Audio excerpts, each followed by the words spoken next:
আসসালামু আলাইকুম। কেমন আছেন সবাই? আশা করছি যে যেখানে বসে আমার এই ভিডিওটি দেখছেন আপনারা সবাই আল্লাহর রহমতে অনেক ভালো আছেন। আমরাও আলহামদুলিল্লাহ ভালো আছি। এখনকার যুগে আমরা বড়রা মোবাইল ছাড়া একটা মুহূর্ত নিজেদের চিন্তা করতে পারি না। আর ঠিক আমাদের বাচ্চারাও তেমন হয়েছে। আমার ঈশানের যখন ১.৫ থেকে ২ বছর বয়স, ওই টাইমে ও মোবাইলে কার্টুন না দেখে একদমই খেতে চাইতো না। তো অনেক প্রবলেম ফেস করেছি এটা নিয়ে। তো আমি এগুলো নিয়ে একটু নিজে পড়াশোনা করতে থাকলাম যে কিভাবে বাচ্চাকে এগুলো থেকে সরিয়ে আনা যায়।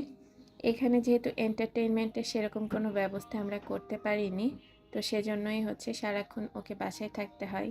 আমাদের ছোটবেলা যেমন কেটেছে, আমরা খেলাধুলা করেছি, বাইরে গিয়েছি, নানা বাড়ি, দাদা বাড়ি, বিভিন্ন জায়গায় বেড়াতে গিয়েছি। বাচ্চাদেরকে তো সেই ফ্যাসিলিটি ঢাকায় থাকলে দিতে পারছি না।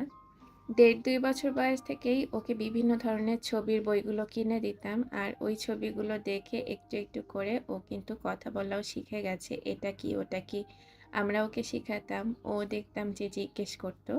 এভাবে অনেকদিন সব কাজ বাদ দিয়ে ওর পেছনে সময়টা দিতে থাকলাম। আর ওর বাবা যেহেতু অফিসে ব্যস্ত থাকে, তাই বেশিরভাগ সময় আমাকে দিতে হয়েছিল। ঈশান তখন বেশ ছোট ছিল, তখনও ইশরা হয়নি। ইভেন ইশরা হওয়ার আগেও যতটুক সময় আমি পেয়েছি, ওই সময়টাতে ওর সঙ্গে আমি খেলা করতাম, ওকে বিভিন্ন ধরনের খেলা শেখাতাম। ও হয়তো পর্দার নিচে লুকিয়েছে, ওকে খুঁজে বের করতাম, আবার আমি লুকাতাম, ওকে বলতাম আম্মাকে খুঁজো। তো তো এভাবে করে ওকে কিন্তু আমি সারাদিনে ব্যস্ত রাখার চেষ্টা করেছি। মাঝে মাঝে বারান্দার টবে গাছ লাগাতাম আর ওকে পাশে দাঁড় করিয়ে রাখতাম, দেখো বাবা এই গাছটা এভাবে লাগাতে হয়। ওকে যে কোনো খেলনা কিনে দিলে অন্য সব বাচ্চাদের মতো খুবই খুশি হতো, তবে কিছুক্ষণ পরেই দেখা যেত খেলনাগুলো ভেঙে ফেলতো। কিন্তু যতই খেলনা ভাঙুক না কেন, আমি কিন্তু ওর খেলনা কেনা বন্ধ করিনি। ওকে আরও বেশি বেশি তখন খেলনাগুলো কিনে দিতাম আর যতটা সম্ভব ওকে সময় দিতাম আর ওর সঙ্গে খেলা করার চেষ্টা করতাম। আমাকে দেখে দেখে ও শিখতে পারে যে এই খেলাটা কিভাবে খেলতে হয়।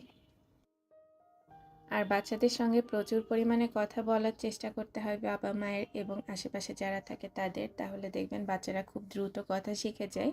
আমি যখন ওকে খাবার খাওয়াতাম তখন পাশাপাশি ওকে বিভিন্ন ধরনের ছড়া ছড়া গান যেগুলো আমরা ছোটবেলায় করতাম সেগুলো শোনানোর চেষ্টা করতাম। তো আমার সাথে সাথে ও বলতো, বলতে বলতে একটা সময় দেখা যেত যে ওর অনেকগুলো ছড়া মুখস্থ হয়ে গেছে। ঈশান যখন বলতে গেলে অনেক ছোট, প্রায় ২ বছর বয়স, সেই টাইমেই ঈশামণি দুনিয়াতে চলে এসেছে। তো আমার ২ বাচ্চাকে নিয়ে খুব কষ্ট হয়েছে। তারপরও আমি দুইজনকে সমানভাবে সময় দেওয়ার চেষ্টা করেছি। আর ওরা যখন অনেক ছোট, ওই টাইমটাতে কোভিড ছিল। তো কোভিডের সময়টা ওদের ২ ভাই বোনকে বাসা থেকে তো বের করতে পারিনি। অনেক দিনই বাসায় আটকা ছিল। তবে বাইরে যখন যখন কোভিডটা একটু কন্ট্রোল হয়েছে, আমরা হয় বাড়িতে, না হয় কোথাও ঘুরতে বেরিয়ে গেছি ওদেরকে নিয়ে। ওরা তো তখনও বেশ ছোট ছিল। আমি অনেক ব্লগ এর আগে আপনাদের সাথে শেয়ার করেছিলাম। বাইরে বিভিন্ন জায়গায় বাচ্চাদেরকে নিয়ে বেড়াতে গেলে দেখা যায় যে ওরা বাইরের পরিবেশটা সম্পর্কে কিন্তু আস্তে আস্তে করে জেনে যায়। প্রথম দিকে যখন ওদের ২ ভাই বোনকে নিয়ে আমরা বিভিন্ন জায়গায় বেড়াতে গিয়েছি, তখন দেখা যেত বাসে উঠলেই ওরা বমি করে, ওদের বিভিন্ন ধরনের সমস্যা হয় জার্নি করলে। তো সেগুলো কিন্তু আস্তে আস্তে বয়সের সঙ্গে সঙ্গে কমে গেছে। তারপরও ওদেরকে নিয়ে আমরা সবসময় বের হয়েছি বাসা থেকে। এরপর যখন আরেকটু বড় হলো তখন দুজনকে স্কুলে ভর্তি করিয়ে দিয়েছি। আর এখন তো মাশাআল্লাহ ২ ভাই বোন একসঙ্গে স্কুলে যাচ্ছে। আর পাশাপাশি ওদের বাসায় ছবি আঁকার জন্য যা যা লাগে সব কিছু আমি কিনে দিয়েছি।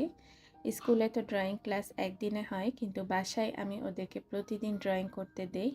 আমার জন্য একটা সুবিধা হয়েছে, ঈশানকে যেহেতু একদম ছোটবেলা থেকেই পড়াতাম কিংবা ওর সঙ্গে আমি খুব বেশি সময় স্পেন্ড করতাম, তো এজন্য দেখা গেছে ঈশামণি অটোমেটিক্যালি সব কিছু শিখে গেছে।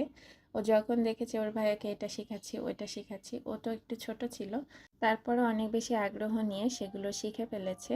ওরা অনেক কাছাকাছি বয়সী, সেজন্যই হয়তো একজনকে দেখে আর একজন সব কিছু শিখে গেছে। আর সবসময় ওদের মধ্যে একটা কম্পিটিশনের মতো অবস্থা চলে।